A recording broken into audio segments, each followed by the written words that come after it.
Arman Tsarukyan thinks Ilia Topuria is more likely to face Paddy Pimblett next than Justin Gaethje. Arman said no, Gaethje won't fight Topuria. No, it's my opinion. The UFC can do whatever they want, but I think it's more likely to be Pimblett than Gaethje. I think he'll defend his title. If Islam wins the title, he'll move up to 170 and want to become a triple champ. No, he won't want to fight me, because he can make more money fighting Islam, and he has the chance to become the first ever triple champion in history and earn big money. Even if he loses to Islam, he can say he moved up to 170 and drop back down.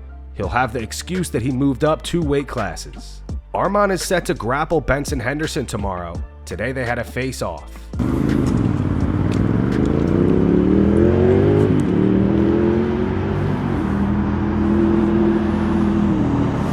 feeling me or what? No, not yet. Yeah. I should have been there. I don't know if I thought about it, I would have been. Yeah. Think about it. You left him. I would bet. They have to I would do bet. it. Yeah, I would bet.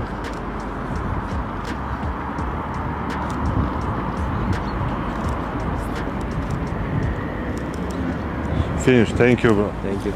Спасибо. Спасибо. Спасибо. Khabib Nurmagomedov tells Javier Mendez that he's better than him at lacing up gloves, and Umar Nurmagomedov disagrees. Yes. Here, I'm better than you. You know this. Yeah, well, I hope so. You know this. The whole idea is to make him better everywhere, not just Coach, here. Coach, you have to realize. You teach me this, now I'm better than you. Okay. Is he better? Of course he's gonna say yours. No. Everybody say. Look, hey, over here. What? Say. What do you say? Number one, coach. Number one. Backfired. Ben Askren is still catching up on what's happened in the UFC while he was in a coma. Last night, Ben posted this on X. He wrote, "Wow, I just realized that Merab beat Sean again while I was sleeping. Sean should have really took more time to work on his wrestling."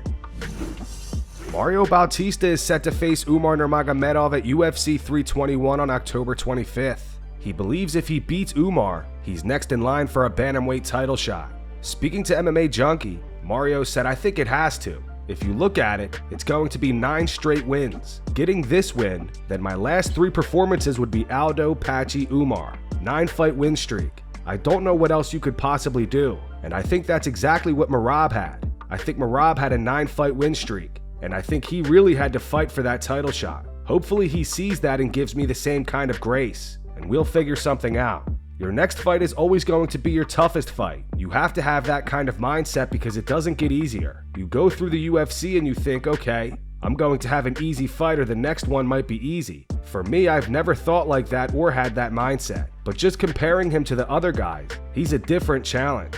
I've fought some good grapplers, Ricky Simone, and probably a few other ones here and there. I've got ready for wrestlers. I've had those camps, but this is just a more high-profile one."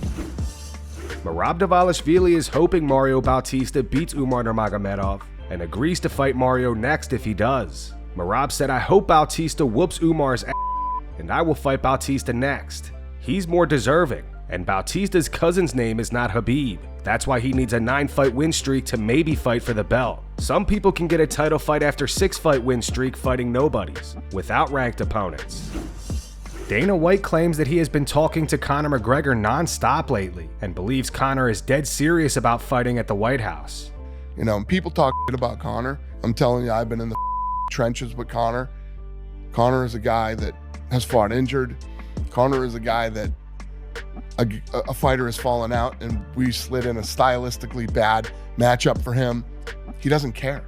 He literally will fight anybody. But does he care enough to actually make a fight right now? Like, is he actually, when's the last time he fought? It's been, he and I have been talking nonstop, and he's like, I'm dead serious. I want this. You know, I'm training. I'm back in the pool. I'm doing all the so we'll see. As we still got a long way to go. We still got a long way to go till February, till we start making this card. So we'll see how it plays out. Daniel Cormier does not think Ilia Topuria would do so well in a boxing match with Terence Crawford. DC thinks Crawford is just on another level, and after his win over Canelo Alvarez, he doesn't see an MMA fighter being able to beat him in the ring. And every time, Terence Crawford speaks Ilia's name. Every time Terence Crawford addresses Ilia Topuria. Every time Ilia addresses Terence and he responds, Ilia wins. That's another step closer to getting to what he wants. Now, should he fight Terence Crawford? No. I don't believe that he's going to be able to handle Terence Crawford in a boxing ring, but I've doubted Ilia Topuria before, and he has exceeded everything I could have ever imagined inside the octagon. But when you look at what Bud did to Canelo, you look at what he's done over the entirety of his career, this guy's just next level boxer. And it's hard to step into that world and expect a guy from our sport, a guy who spent equal amounts of time grappling, boxing, wrestling, and everything else, to go and be the guy that's done nothing but box his entire life. That's why we haven't seen it yet. And that's why our guys that go over to boxing after they're done with fighting do well, but they don't ascend to become world champion. Because there are kids that grow up with that being their life. The Dagestani said, hey, the reason guys are winning now is because we have no choice. This changes our life.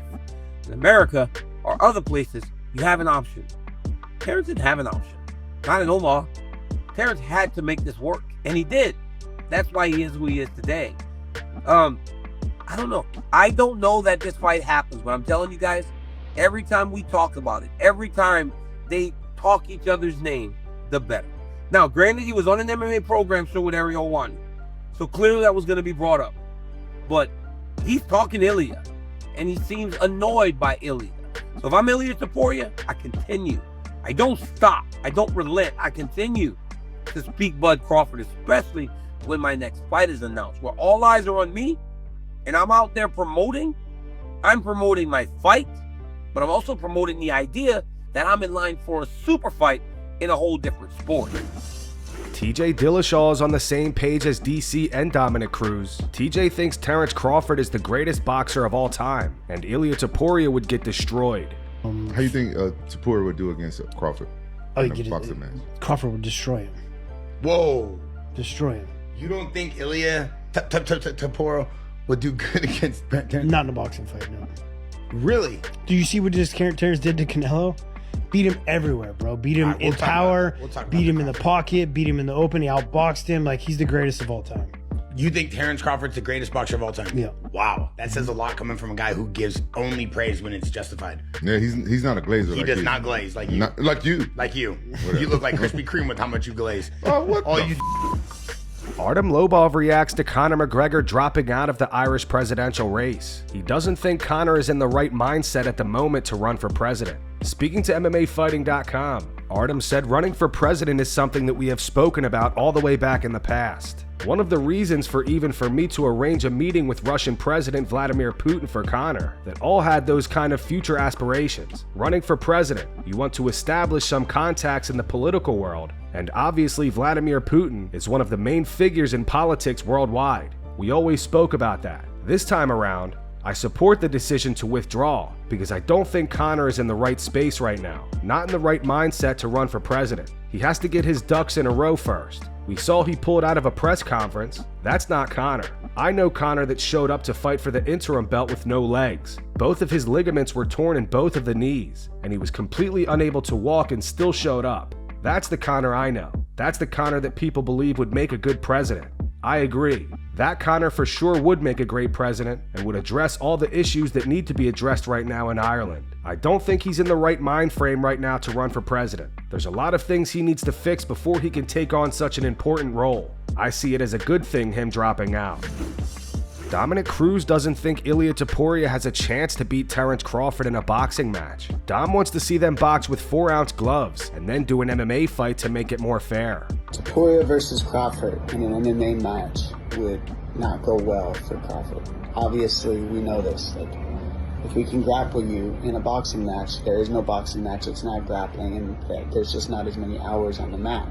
However, we've heard that Crawford has some wrestling background and he can wrestle. If he could figure out how to stuff some takedowns and just keep the fight on the feet, we've got an MMA bout in the future of Crawford. Then we can talk about Topuria and Crawford, I think, because it wouldn't be fair, I don't believe, for Topuria to come to a ring in boxing and box Crawford in his art, because I don't think he has a chance as much as he says in boxing versus Crawford.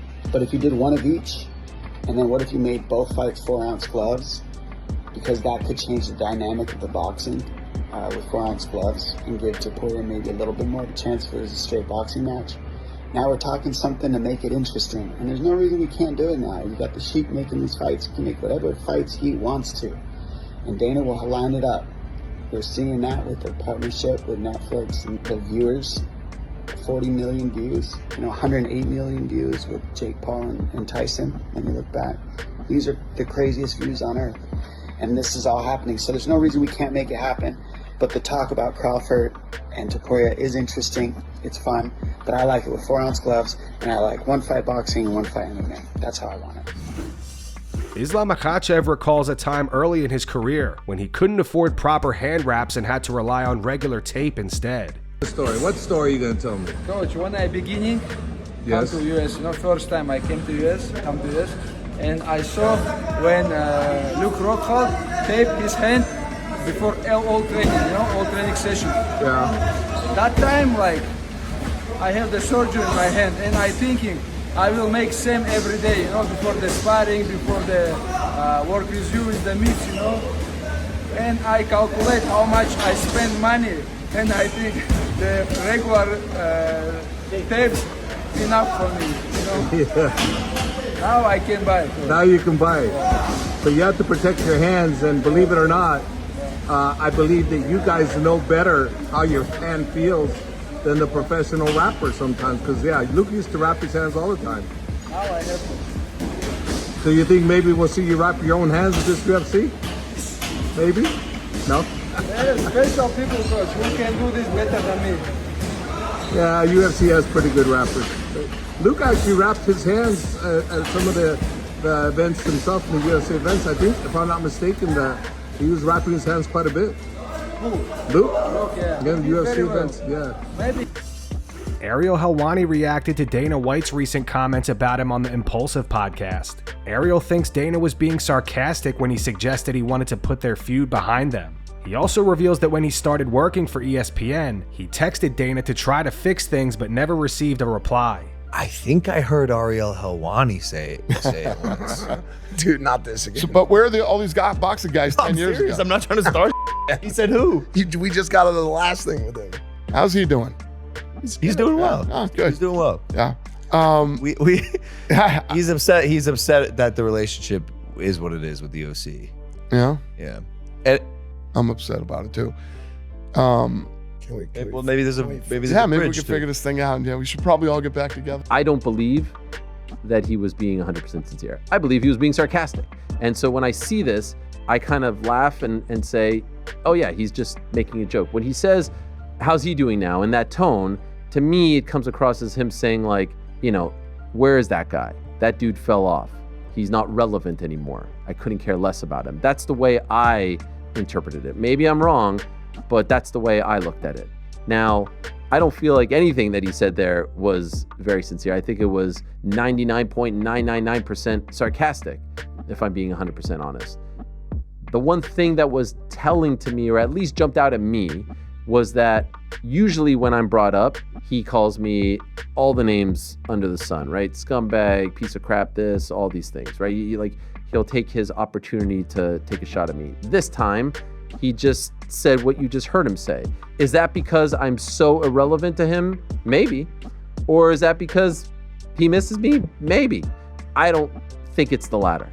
In my early days, no one was better to me than Dana White. And then it all fell apart in 2016. You know this, right? It's unbelievable that we're approaching 10 years since all of this went down. And I haven't talked to him since. And when I got to ESPN, I was asked to reach out and extend an olive branch, and I did. And I sent a text, and nothing came of that. I never got a reply.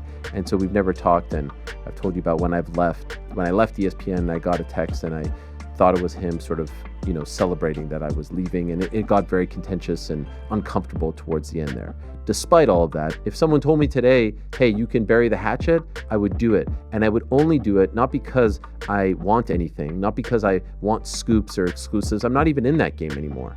I don't even do that. Not because I want interviews or access or anything like that. It's because, I'm not just saying it today, life is too short. Dana White is receiving some backlash today from the MMA community. It started with some comments Matt Brown made about Dana now getting involved in boxing. He said the big issue is what they've done with the UFC is they've monopolized the sport. This is why you guys see, we'll say a couple of weeks ago, when Carlos Prates was begging for his friend to get a shot in the UFC. You see guys like me, I'm guilty of it. Like, can I get that $50,000 bonus, please? Please, master? That's not the way it's supposed to work. And the reason it doesn't work that way in boxing, you've never heard a single boxer in my lifetime beg the promoter for anything, because of the thing called the Ali Act, which the UFC is trying to revise, which actually means destroy. It's not going to be a good thing. People think it's going to be a good thing, but when you have a single entity controlling rankings, controlling titles, that's not a good thing for boxing. The UFC is making good money. The fighters are making, you could say making millions of dollars is making good money, which it is, but when you're making someone else 100 million and you're making 10 million, you're not making good money. When there's a single entity with a monopoly controlling who gets that payday, that's when it becomes a problem. When Dana said this is not a career, this is an opportunity, that is so wrong. Looking back on that, I'm like, that is so wrong. Basically, you have an opportunity to use the UFC brand that we're going to give you to push yourself. I can't hate on it. It created opportunity for me. I'm sitting here doing this podcast because I was a UFC fighter, not because I'm the most interesting man in the world. I get that, but it should be able to be a career. You should be able to make retirement money if you're that good of a fighter. Dana also uses this: you eat what you kill. That is so false. You eat what we give you. If Conor McGregor goes out and sells 5 million pay-per-views, he doesn't get what he killed. He promotes the shit out of it, does all the media. He doesn't get what he killed. He gets what the UFC says you can have, which might be 10 million, while the UFC takes 80 or 100 million. How is that eating what you kill? That's Dana eating what you killed. MMAfighting.com posted Matt Brown's statement to their Instagram, and many current and former UFC fighters seem to agree with his take. Sean Strickland, Aljamain Sterling, Jorge Masvidal, and Bobby Green liked the post. Francis Ngannou did as well. Aljamain Sterling commented 100 emojis. Yancy Medeiros said Matt Brown always keeping it real. Tito Ortiz said been saying this for decades. Anthony Taylor says preach. And Sajara Eubanks commented clapping emojis. And that's going to wrap it up for the news. Thanks for watching. For daily MMA news and content, subscribe to Full Mount MMA and click the bell icon to be notified when we post videos. Here are the 3 top comments from last video. The first one's from Toby Unchained Cards. It says, Chandler still believing he's going to fight Conor? He might as well also believe in Santa. The second one's from DSSV2112. It says Chandler will be in the retirement home saying the Conor fight is almost done. And the final one's from Just Sayin' Z. It says Chandler still believing he's fighting Conor in 2025. Whoop-de-doo. Those were the 3 top comments from last video. If you want to be featured in the next one, all you have to do is comment down below. And if you missed yesterday's news, click the video on screen right now to get caught up.